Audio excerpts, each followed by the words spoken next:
Posna čorba od šampinjona sa hlebom. Sastojci za posnu čorbu od šampinjona sa hlebom: 100 g svežih šampinjona, 1 šargarepa, 1 zelen, 20 g belog dela praziluka, 1 kašika brašna, 1 litar vode, ulje, peršunov list, so, biljni začin, biber, kockice aromatičnog hleba. Posna čorba od šampinjona sa hlebom se priprema na sledeći način: na malo ulja propržiti sitno iseckan praziluk.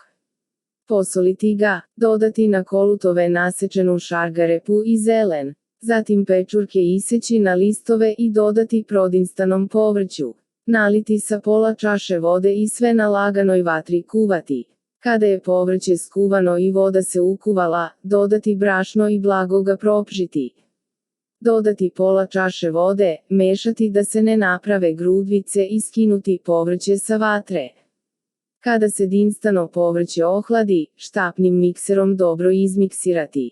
Dodati litar vode i uz mešanje, začinite solju, biberom i biljnim začinom po ukusu.